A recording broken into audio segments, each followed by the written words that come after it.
am Mittelmeer in Tossa de Mar starten wir heute in Tag Nummer, ich weiß gar nicht mehr, 4, 5, irgendwie sowas. So langsam leben wir hier auf dem Bike. Und wir hatten echt eine ziemliche Absteiger als Hotel diesmal. Das war leider gar nichts. Aber gut, das ist auch mal mit dabei. Das ist immer mit der Planung so am späten Nachmittag. Man braucht schnell was. Und gerade hier jetzt direkt ihr seht hier Strandnähe. Da sind zum einen die Preise natürlich horrend und es ist auch ganz gut ausgebucht jetzt in den Ferien. Und dann ja, guckt man schnell irgendwie bei Booking, sucht sich was raus.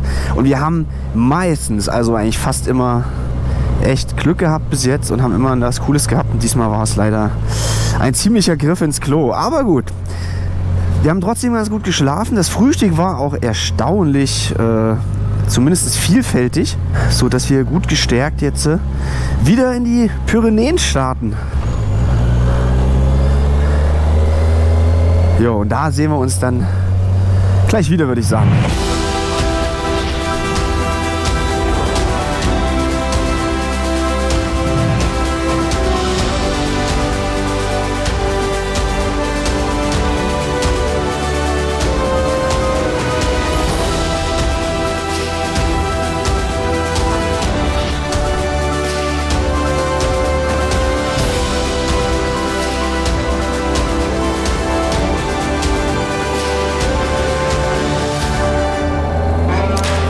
Ja, bevor wir aber in die Pyrenäen fahren, fahren wir ja noch so eine richtig geil kurvige Straße am Meer entlang.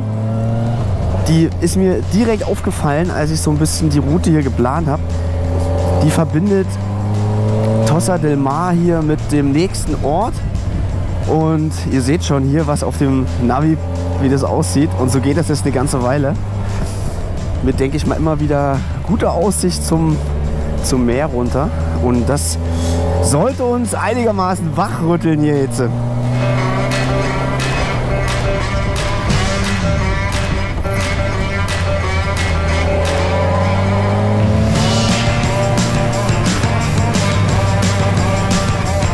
Die Straße mit dem tristen Namen GI 682 gehört definitiv zu den schönsten und landschaftlich reizvollsten Straßen entlang des Mittelmeers. Sie hat nicht umsonst den Spitznamen Straße der 1000 Kurven. Oh, herrlich. Es sind zwar nur 365 Kurven, welche uns hier dicht gepackt auf einer Länge von 21 Kilometern von Tossa de Mar nach San Feliu de Guíxols führen, aber diese haben es in sich. Auf bestem Asphalt verläuft diese Küstenstraße gefühlt endlos entlang der Corniche. Schaut euch das an hier, wie wunderschön es aussieht.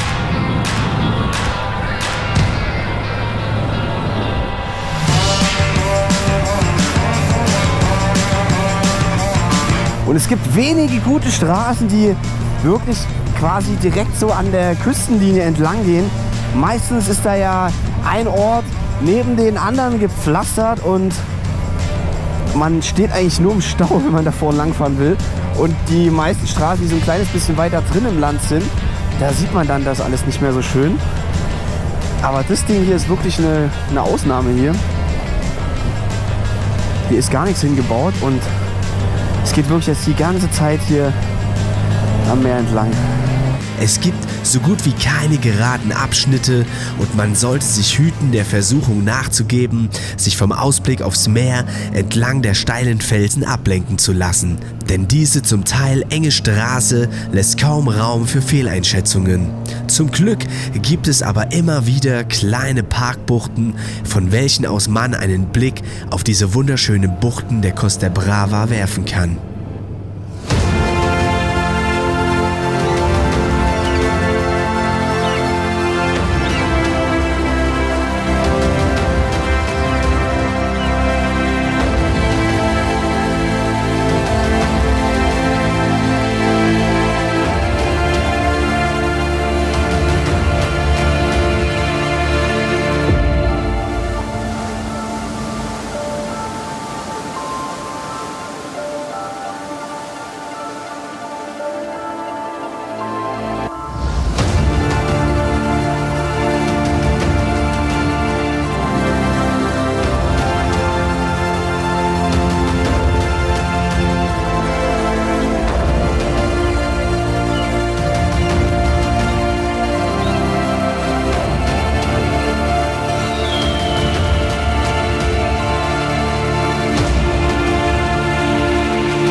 Heute ist diese Straße nicht der absolute Wahnsinn. Ich wette euch, ist schon schlecht daheim am Fernseher. Weil es einfach, hier sind einfach nur Kurven. Mehr Kurven gibt es einfach nicht. Und das mit diesem wahnsinnigen Ausblick hier aufs Mittelmeer die ganze Zeit. Einfach brutal. Und es geht jetzt, glaube ich, hier noch 10 Kilometer so weiter. Ah ja. Wahnsinn.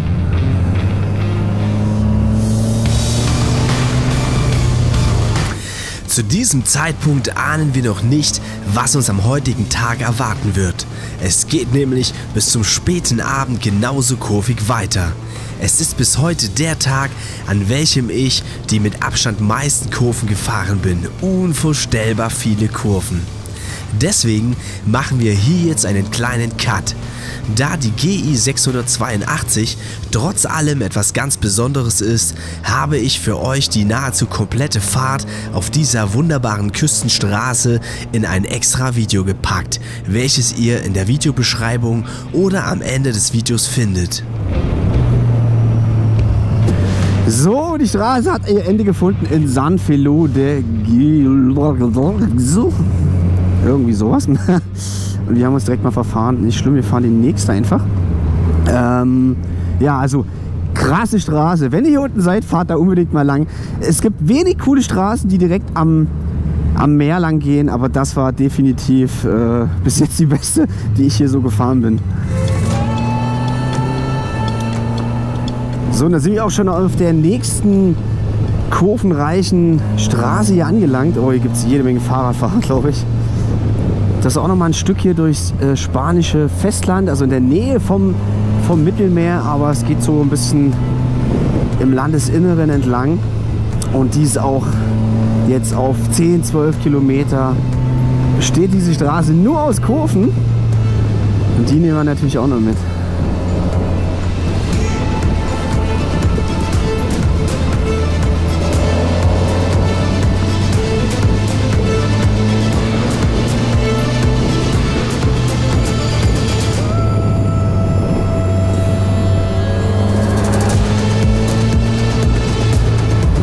Von Calonia aus geht es weiter ins spanische Hinterland. Genauer gesagt fahren wir südöstlich an Girona vorbei über den 221 Meter hohen Coll de la Ganga. Dieser kleine unbedeutende Pass liegt in einem kleinen Mittelgebirge in den Gavares an der mittleren Costa Brava. Obwohl er der niedrigste der 5 asphaltierten Übergänge in den Gavares ist, wird nur dieser als Pass bezeichnet. Das ist uns aber auch relativ egal, denn die Kurven hier sind wieder überragend und wir genießen jeden Meter der ca. 10 Kilometer langen Strecke.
Also diese kurvige Strecke durch das spanische Festland, die war echt herrlich, herrlich, herrlich, herrlich. Jetzt geht es ein kleines bisschen zügiger, ein bisschen direkter, schneller in Richtung Pyrenäen wieder, weil hier zwischendurch ist jetzt das Land relativ flach. Und ich habe eben noch ein paar Punkte in den südlichen Pyrenäen, die wir gestern nicht angefahren haben mehr, die eigentlich gestern schon so ein bisschen auf der Route lagen, aber dadurch, dass ja gestern wettertechnisch nicht mehr ganz so optimal war und wir uns dann entschieden hatten, Richtung Spanien doch nochmal zu fahren, was auch absolut richtig war. Ja, fahren wir die heute noch an. Wir müssen ja eh wieder darüber nach Frankreich und das ist ja eh schon relativ südlich auch gewesen. Von daher passt das uns ganz gut in die Strecke rein und wir fahren nochmal in die Pyrenäen. Ja, und wir sind wieder in den Kurven gelandet nach einer echt schön zügigen Verbindungsetappe hier, die auch eigentlich ganz gut getan hat. Man kam mal ein paar Meter voran und ja, so ein bisschen luftiger war es auch. War zum Aushalten und wir haben gut Meter gemacht. Und jetzt sind wir ja wieder am Fuß der Berge. Man sieht hier hinten schon, wie die sich auftürmen. Und es geht hier die ersten kurvigen Strecken wieder lang. Was jetzt wieder richtig Spaß macht. Und schaut euch mal an, wie cool das hier auch schon wieder aussieht. Herrlich. Und ich mag dieses spanische Flair hier irgendwie, dieses Klima und ja, es ist auch so ein Lux, zwar alles so ein bisschen vertrocknet hier, aber irgendwie sieht es trotzdem, ich mag es irgendwie. Mich erinnert es immer an meine Lieblingsurlaubsinsel Fuerteventura.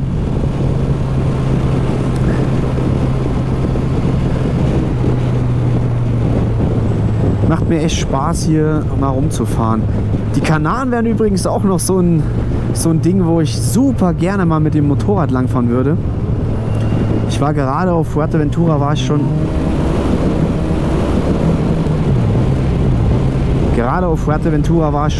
richtig viel mit dem Auto unterwegs.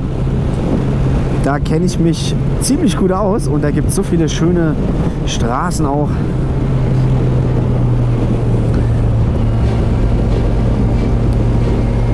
Da ist nur schwer mit dem Motorrad hinzukommen. Aber vielleicht leihe ich mir da irgendwann mal was aus und dann fahren wir mal ein bisschen auf den Kanaren.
Ja, und das waren auch schon fast die letzten Bilder hier von Spanien, denn wir fahren jetzt über den nächsten kleineren Pass und da geht es schon wieder über die Grenze nach Frankreich. Und ich muss echt sagen, Spanien hat mir zum Motorradfahren, es war ja mein erstes Mal mit dem Motorrad hier, dass ich überhaupt in Spanien war oder überhaupt mein erstes Mal im spanischen Festland. Das hat mir wirklich extrem gut gefallen. Wenn es nur nicht so weit weg wäre, würde ich hier öfter mal herfahren. Aber das muss auf jeden Fall nochmal wiederholt werden. Ich hätte auch mega Bock, einfach mal diese ganze Insel, die ganze Halbinsel hier unten mal abzufahren, so nach Portugal runter oder auch ein bisschen durchs spanische Festland durch. Da gibt es ja so Halbwüsten noch und so. Da gibt es auf jeden Fall jede Menge, glaube ich, echt sehenswerter Gegenden zu erkunden. Und das werden wir uns irgendwann mal noch ein bisschen intensiver vornehmen. Aber da muss man dann glaube ich, sogar fast noch ein bisschen länger einplanen. Tiny vessels tangled up in blue, so my limbs are just as useful when they're tangled up in you.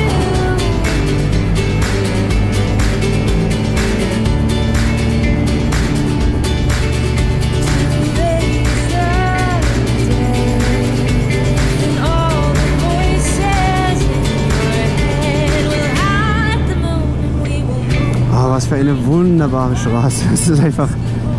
Ich könnte es immer wieder sagen. Ich habe es schon 1000-mal gesagt heute, aber so viel Kurven, wie wir heute schon gefahren sind, und wir haben es gerade mal 12:30 jetzt. Ich glaube, so viel Kurven gab es auf der ganzen Tour jetzt hier noch nicht, an der Küste entlang. Das war ja der absolute Wahnsinn. Es zieht sich jetzt hier immer weiter fort. Das ist einfach nur krass. Wer diese Straßen gebaut hat, At the moon and we will move all night. No, there's nothing good we get that comes from putting up a fight. We've got days and days, or maybe just right now, darling. Put your hand in mine, raise your arms to the sky. und ich glaube, jetzt kam schon meine Roaming-SMS für Frankreich. Wenn mich nicht alles täuscht, hat es gerade Bing gemacht. Ich glaube, hier kommt gleich die Grenze.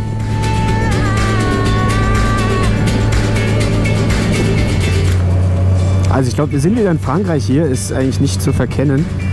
Das ist echt, ich finde es ja echt total geil, dass man einfach so über diese Grenzen hin und her fahren kann in Europa und einfach quasi nichts spürt. Aber hier stehen nicht mal mehr irgendwie Schilder, dass man in Frankreich ist. Es ist einfach so, man ist plötzlich wieder, man erkennt es eigentlich nur an den Autokennzeichen, dass plötzlich wieder alle hier ein französisches Kennzeichen haben. Und wenn dann hier so viele Wimpel und Fähnchen hängen, die auf Frankreich hindeuten, dann ist es, glaube ich, relativ eindeutig. Aber ja, kriegt man sonst echt gar nicht mehr mit. Okay.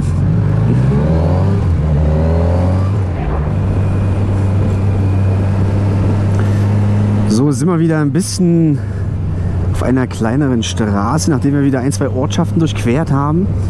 Und wir sind wirklich verwöhnt. Hier gibt es auch Kurven ohne Ende jetzt, aber wir sind wirklich verwöhnt von diesem Asphalt, den wir heute den ganzen Tag schon auf diesen unendlichen Kurven hatten. Und das ist jetzt hier einfach ein bisschen schlechter.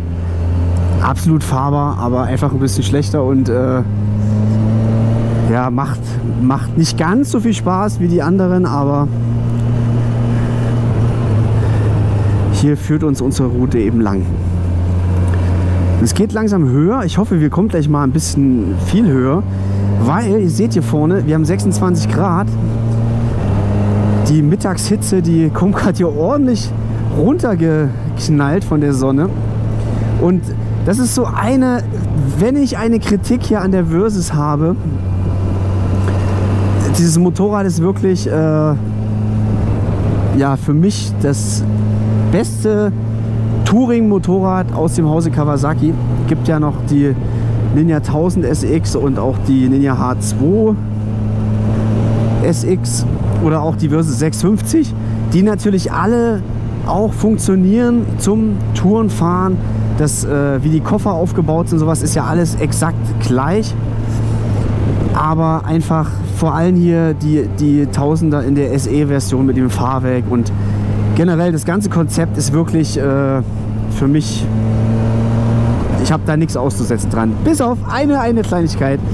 Und das ist, ja, gebt Gas, Jungs und Mädels, das ist hier einfach so ein bisschen, dass man, wenn es hier so warm ist, wie wir es jetzt in Spanien hatten oder auch jetzt hier in Frankreich, dass man einfach sehr wenig Luft nur abbekommt. Und ich glaube, ich bin ja auch schon das eine oder andere Touring-Motorrad von einem anderen Hersteller gefahren. Das ist, glaube ich, generell so ein bisschen ein Problem. Natürlich hat man hier einfach mehr Windschutz, Wetterschutz, was man ja auch oftmals braucht, wenn es ein bisschen kälter ist oder es regnet, ist es natürlich super, dass man hier hinter so einer Wand sitzt. Aber es wäre einfach mega cool, wenn man hier irgendwo vorne eine Klappe von mir aus manuell auch irgendwie aufmachen könnte und dann irgendwie Fahrtwind von vorne an die Beine geleitet werden würde. Oder auch hier an den Händen ist auch einfach fast nichts. Weil der Motor strahlt schon eine enorme Hitze hier einfach ab. gerade wenn man dann durch Ortschaften fährt, erreicht der ratzfatz hier auch mal 100 Grad. Und dann, das ist echt heftig, was da für eine Hitze auf die Beine knallt. Und da, wenn man da einfach, aber auch jetzt, wenn man so ein bisschen Fahrtwind hat, eigentlich, da kommt halt bei den Beinen fast gar nichts an, wenn man sie so in normaler Position hält. Wenn man da irgendwie den Luftstrom lenken könnte, dass da ein bisschen was auch mal von innen an die Wade bläst, das wäre irgendwie genial. Das muss doch machbar sein. Also liebe Motorradhersteller, wenn ihr euch das jetzt alle anschaut, dann überlegt doch mal, ob ihr da nicht was machen könnt. Das würde das ganze Fahren bei so Temperaturen noch mal auf ein anderes Level rücken.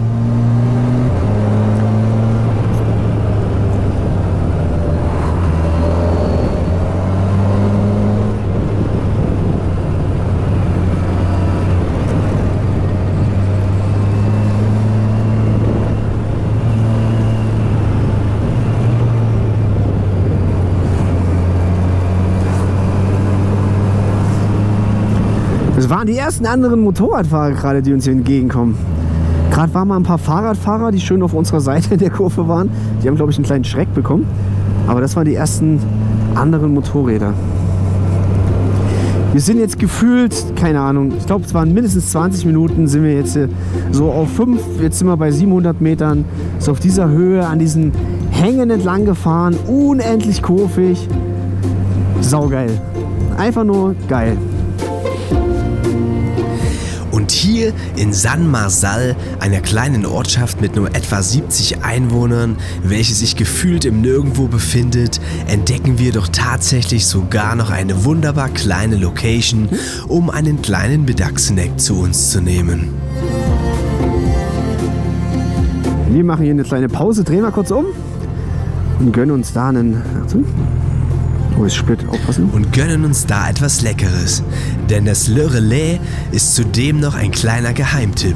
Das Essen war Frankreich typisch super lecker und jeder, der hier vorbeikommt, sollte im Le Relais unbedingt eine kleine Rast machen und sich kulinarisch mit lokalen Spezialitäten verwöhnen lassen. Also kulinarisch muss man echt sagen, haben die Franzosen wirklich drauf. Man merkt direkt wieder, dass man in Frankreich ist. Das ist hier echt ultra lecker. Thomas, wie ist deins? Sehr gut. Sehr gut. Das ist, ja, sehr gut.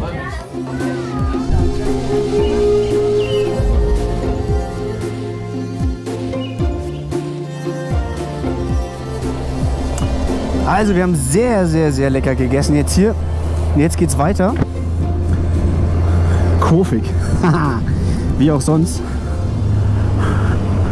Es ist echt gut warm jetzt hier und trotzdem ist irgendwie hier oben so ein bisschen eine leichte, angenehme Bergluft irgendwie. Also es ist auszuhalten, sagen wir mal so. Wenn das Moped jetzt noch ein bisschen luftiger wäre, wäre es nahezu perfekt. Hoppala.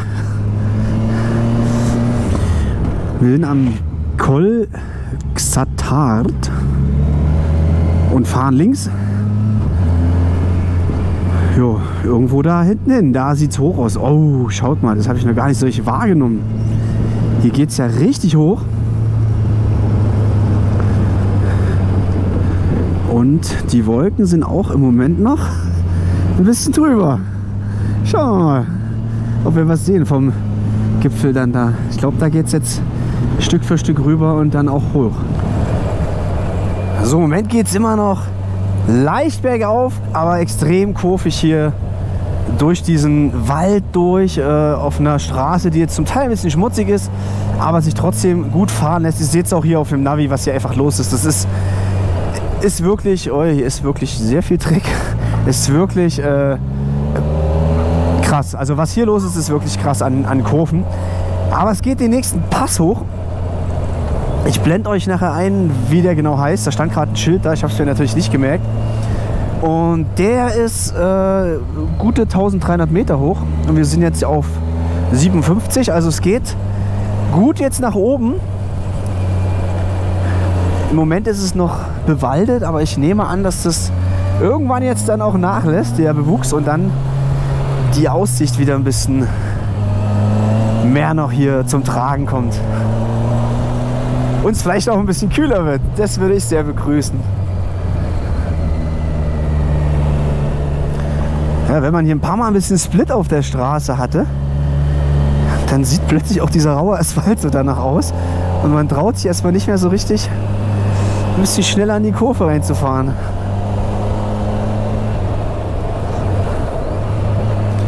Wir haben uns nämlich gerade schon hier ist auch wieder ein bisschen Split, glaube ich. Wir haben uns gerade schon über so Hilfsfristen hier auf so, die ist ja weit und breit gar nichts. Die sind winzigste Dörfer, alle paar, keine Ahnung wie viele Kilometer. Oh, schaut euch das an, mega. Und sonst ist hier nichts. Und wenn man hier irgendwie einen Unfall baut, ich glaube, da muss man eine ganze Weile warten, bis man hier Hilfe bekommt. Deswegen immer schön vorsichtig.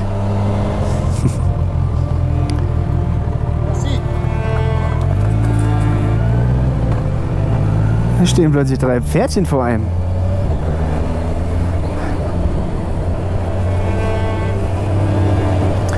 Also diese Kurven hier, diese Straße, die ist wirklich schier endlos. Es geht jetzt wieder ein bisschen runter. Es ist einfach unendlich lang. Und wir sind schon so viel Kurven gefahren. Es ist einfach nicht mehr normal. Die abgelegene D13, welcher wir seit dem Kölkser Tag folgen, führt uns in nordwestlicher Richtung vorbei am Pic du Canigou. Dieser ist der östlichste markante Berggipfel der Pyrenäen. Er hat eine Höhe von 2785 Metern und galt lange als höchster Berg Kataloniens. Die oft bis in den Sommer hinein verschneiten Hänge des Canigou sind aus der Küstenebene des Mittelmeers weithin sichtbar und können noch 100 Kilometer jenseits der Küstenlinie wahrgenommen werden.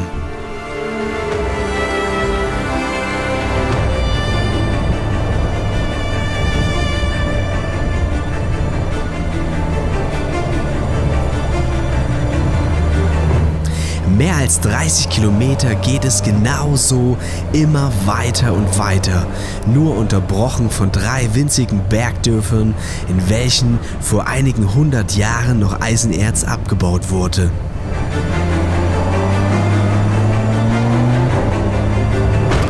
Die Straße schlängelt sich in schier unzähligen Kurven hinauf zum 1036 Meter hohen Col de Palomer und weiter entlang des teilweise steil abfallenden Berghanges bis nach Finestre im Tal der Tête.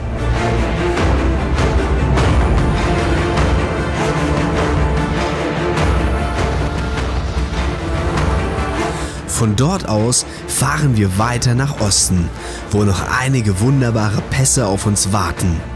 Wir knacken noch ein letztes Mal in den Pyrenäen die 2000er Höhenmarke, übernachten in einem Hotel gegenüber einer lauten Party ohne Menschen und ja, ich werfe auch die Würstes noch einmal auf die Seite. Aber all das gibt es in Teil Nummer 7 unserer Pyrenäen-Tour. Ich danke dir fürs Zuschauen. Wir sehen uns im nächsten Video.